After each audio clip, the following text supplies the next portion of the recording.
Good morning everyone, welcome to my judicial academy. Friend, ये Uttarakhand police act का दूसरा video है। फर्स्ट वीडियो हम आपको बता चुके हैं जिसमें सेक्शन 2 हमने आप लोगों से डिस्कस किया था। आज कुछ इम्पोर्टेंट पॉइंट चैप्टर 3 के हम आपसे डिस्कस करेंगे।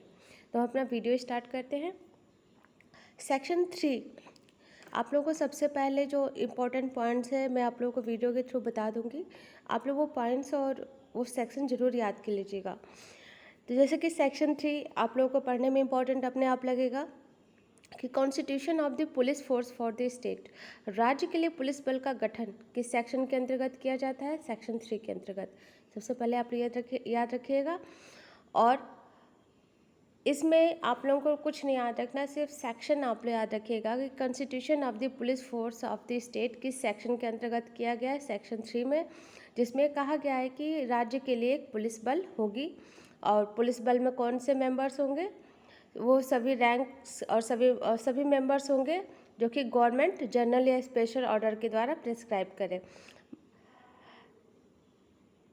और जो ओवरऑल इस पे कंट्रोल होता है पुलिस फोर्स पे किसका होगा? राज्य सरकार का, स्टेट गवर्नमेंट का। और जो कि शक्तियाँ किस में निहित होंगी? डीजीपी में, यानी कि डायरेक्टर जनरल ऑफ पुलिस में। तो आप लोग को सेक्शन और जो लास्ट वो आप लोग का सब सेक्शन 3 में दिया गया है कि the administration of the police force of the state shall vest किस में निहित रहती है? पुलिस बल के प्रशासन, राज्य के पुलिस बल का प्रशासन किस में निहित हो जाता है? तो director general of police. Section 3 में दोनों पॉइंट्स आप याद रखिएगा। पुलिस रेंजेस सेक्शन 4 में बताया गया है पुलिस रेंज के बारे में कि गवर्नमेंट नोटिफिकेशन के द्वारा एक या अधिक पुलिस रेंजेस को डिवाइड करेगी और ऐसा जो भी पुलिस फोर्स होगा, जो पुलिस फोर्स का ऐसे जो भी एडमिनिस्ट्रेशन होगा, प्रत्येक रेंज में किसी ऑफिसर को दिया जाएगा जो कि deputy inspector general of police से रैंक का कम नहीं होगा। तो सेक्शन 4 के सब सेक्शन 2 आप लोग थोड़ा इंपॉर्टेंटली देख लीजिएगा, इंपॉर्टेंट है ये। नेक्स्ट है पुलिस डिस्ट्रिक्ट। धारा ही इंपॉर्टेंट है अपने आप में। पुलिस डिस्ट्रिक्ट से संबंधित प्रावधान किस सेक्शन में दिए गए हैं? That is section 5। किस में रहता है पुलिस डिस्ट्रिक्ट का एडमिनिस्ट्रेशन? किसके अंतर्गत आता है? तो डिस्ट्रिक्ट मजिस्ट्रेट के अंतर्गत आता है, डीएम के अंतर्गत। कि जो भी जिला पुलिस होती है उसका प्रशासन किसके क्षेत्राधिकार के अंतर्गत आता है? डिस्ट्रिक्ट मजिस्ट्रेट के। और जो ये शक्तियाँ निहित होती हैं, जो भी ये शक्तियाँ निहित होती हैं, इस सुपरिटेंडेंट ऑफ पुलिस यानी कि एसपी के में निहित होती हैं। तो आप लोगों को क्या याद रखना है? सेक्शन 5 में क्या दिया हुआ है पुलिस डिस्ट्रिक्ट के बारे में। और साथ ही साथ जो पुलिस डिस्ट्रिक्ट का एडमिनिस्ट्रेशन होता है किसके जुरिस्डिक्शन के अंतर्गत आता है? डिस्ट्रिक्ट मजिस्ट्रेट में। और जो वेस्टेड होती है पुलिस डिस्ट्रिक्ट की पावर्स किस में निहित होती है? सुपरिटेंडेंट ऑफ पुलिस में। तो ये 4 चीज़ें आप लोगों को इसमें याद रखनी है।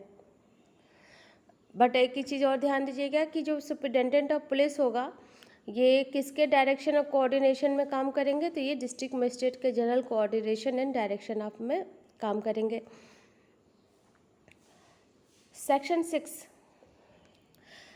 6 में डिस्ट्रिक्ट लेवल स्पेशल सेल बनाए गए। जैसे कि स्पेशल सेल का मतलब होता है कि स्पेशल डिपार्टमेंट बनाना, जैसे कि साइबर क्राइम से निपटने के लिए साइबर सेल बनाए गए हैं। उसी तरीके से कुछ पर्टिकुलर कैटेगरी ऑफ क्राइम को डील करने के लिए और एक बेटर सर्विस प्रोवाइड करने के लिए स्टेट गवर्नमेंट एक या अधिक स्पेशल सेल पुलिस डिस्ट्रिक्ट में बना सकती है। कौन बनाएगा? State government. आप लोग को याद रखना है कौन बनाता है इस तरीके का सेल? State government. और सेक्शन है सेक्शन 6। नेक्स्ट है सेक्शन 7 में पुलिस स्टेशन के बारे में बताया गया है, पुलिस थाना के बारे में, कि राज्य सरकार नोटिफिकेशन के द्वारा विद और without post police station create करेगी। और राज्य सरकार अगर किसी सर्किल के लिए, जो सर्किल का मतलब होता है कोई ऐसा एरिया है, तो उसमें मिनिमम 2 पुलिस स्टेशन, मिनिमम कम से कम 2 पुलिस स्टेशन अवश्य ही क्रिएट करेगी। और जो पुलिस स्टेशन होगा किसके द्वारा हेडेड होगा? ऑफिसर इंचार्ज, जो कि सब इंस्पेक्टर और पुलिस से रैंक का कम नहीं होगा। 3 पॉइंट ध्यान रखना है इसमें। सेक्शन 7 बहुत इंपॉर्टेंट है। पुलिस स्टेशन राज्य सरकार क्रिएट करेगी सेक्शन 7 के अंतर्गत। किसी भी सर्किल के लिए राज्य सरकार कम से कम 2 पुलिस स्टेशन जरूर क्रिएट करेगी। और पुलिस स्टेशन किसके द्वारा हेडेड होगा? ऑफिसर इंचार्ज, जो कि सब इंस्पेक्टर से रैंक का कम नहीं होगा। रेवेन्यू पुलिस एरिया सेक्शन 8 में बताया गया है। धारा आप लोग याद रखिएगा, रेवेन्यू पुलिस एरिया किस धारा के अंतर्गत आता है? तो धारा 8 है ये। रेलवे पुलिस धारा 9 मोस्ट इम्पॉर्टेंट।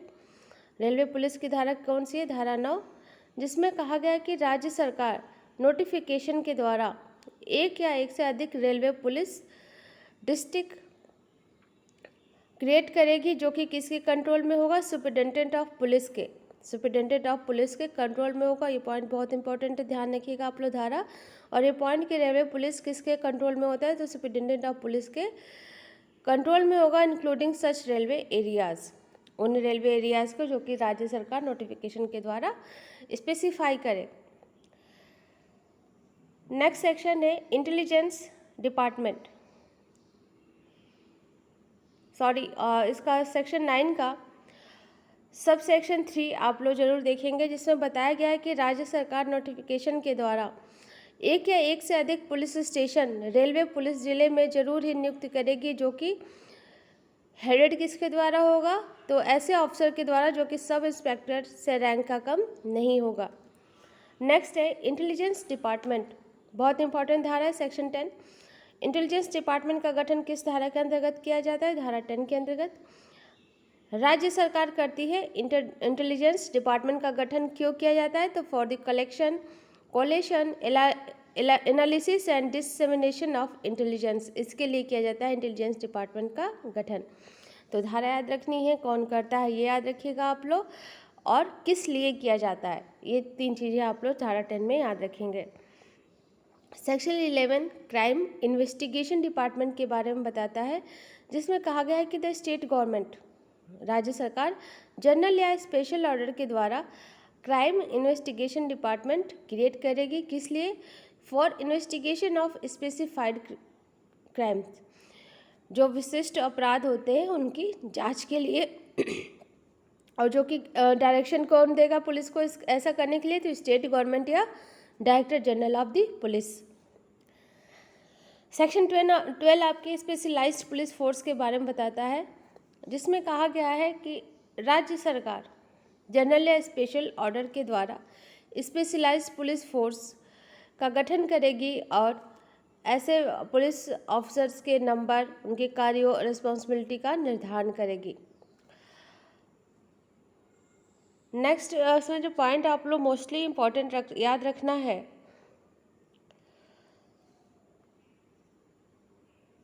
वो है कि जो स्पेशलाइज्ड पुलिस फोर्स होती है वो डिसबैंड या रैशनलाइज हो सकती है किसी भी समय। ये आप लोग को टाइम याद रखना है कि जो स्टेट गवर्नमेंट के ऑर्डर के द्वारा, जब स्टेट गवर्नमेंट को स्पेशल ऑर्डर देगा तो स्पेशलाइज पुलिस फोर्स किसी भी समय डिसबैंड या रैशनलाइज हो सकती है। इसका 4th क्लॉज आप लोग थोड़ा ध्यान रखिएगा।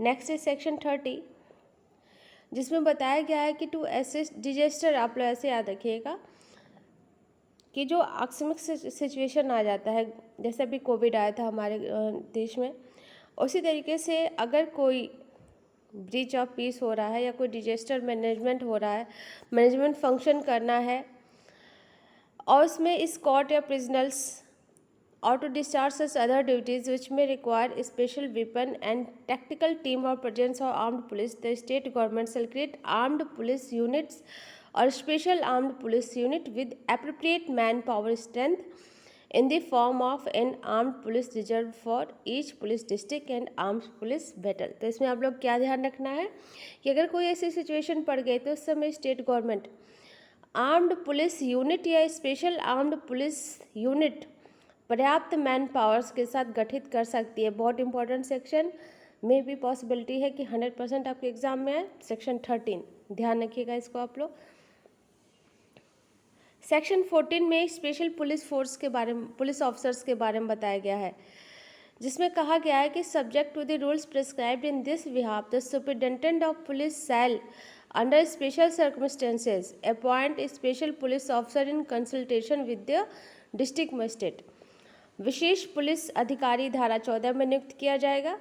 कौन करेगा? Superintendent of police special circumstances में डिस्ट्रिक्ट मजिस्ट्रेट की कंसल्ट के साथ। बहुत इंपॉर्टेंट ये भी धारा है, आप याद रखिएगा, धारा 14। पुलिस ट्रेनिंग इंस्टीट्यूशन धारा 15 में बताया गया है कि द स्टेट गवर्नमेंट, राज्य सरकार जो होगी, ट्रेनिंग कम एजुकेशन पॉलिसी के अंतर्गत डीजीपी से सलाह करके पुलिस ऑफिसर्स और जितने भी पुलिस पर्सनल होते हैं उनके लिए पुलिस ट्रेनिंग इंस्टीट्यूशन का गठन करेगी।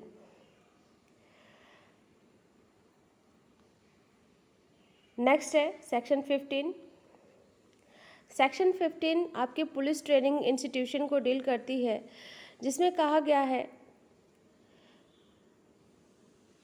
कि राज्य सरकार ट्रेनिंग कम एजुकेशन पॉलिसी के अंतर्गत डीजीपी से कंसल्ट करके पुलिस ट्रेनिंग इंस्टीट्यूशन का गठन करेगी। ऊपर जो हमने डिस्कस किया था वही है भी। और ये जो होगा पुलिस ट्रेनिंग इंस्टीट्यूशन, इसका सुपरविज़न एंड एडमिनिस्ट्रेशन उसी तरीके से किया जाएगा जो कि रूल्स के अकॉर्डिंग इस पर्पज जो कि इस हेतु रूल्स बनाए गए हैं हमारे पुलिस रेगुलेशन एक्ट में, उसी के अकॉर्डिंग इसका सुपरविज़न एंड एडमिनिस्ट्रेशन किया जाएगा। नेक्स्ट है सेक्शन 16, जिसमें कि bureau of police research and development के बाद मुख्य से संबंधित प्रावधान दिए गए हैं और कहा गया कि राज्य सरकार ब्यूरो ऑफ पुलिस रिसर्च और development for undertaking research into matter जो कि पुलिस और क्राइम से संबंधित होंगे एक स्थापित करेगी। यानी कि राज्य सरकार एक ऐसा ब्यूरो स्थापित करेगी जो कि पुलिस रिसर्च और उसके डेवलपमेंट से अधिक से संबंधित होंगे, ताकि जो पुलिस से संबंधित मामले हैं और जो अपराध से संबंधित मामले हैं उनमें एक बेटर काम हम कर सकें। तो bureau of police research and development section 16 में दिया गया है। आपके टेक्निकल सपोर्ट फोर्स सेक्शन 17 में है। राज्य सरकार डीजीपी के कंट्रोल में रहते हुए एक टेक्निकल सपोर्ट फोर्स का गठन करेगी सेक्शन 17 के अंतर्गत। Legal adviser and financial controller section 18 के अंतर्गत नियुक्त किए जाते हैं राज्य सरकार के द्वारा, जो कि डीजीपी को लीगल और फाइनेंशियल मैटर्स पे अपना लीगल एडवाइस दे सकती है और साथ ही वो फाइनेंशियल कंट्रोल का भी काम करता है। तो ये था आप लोगों का पुलिस एक्ट का चैप्टर 2। नेक्स्ट चैप्टर आप लोगों को हम वीडियो लेक्चर में कल के प्रोवाइड कर देंगे। सो फ्रेंड्स, अगर आपको वीडियो पसंद आया हो तो चैनल को लाइक एंड सब्सक्राइब जरूर कीजिएगा और अपने व्यूज़ हमें कमेंट बॉक्स में ज़रूर बताइएगा। Thank you friends for watching video.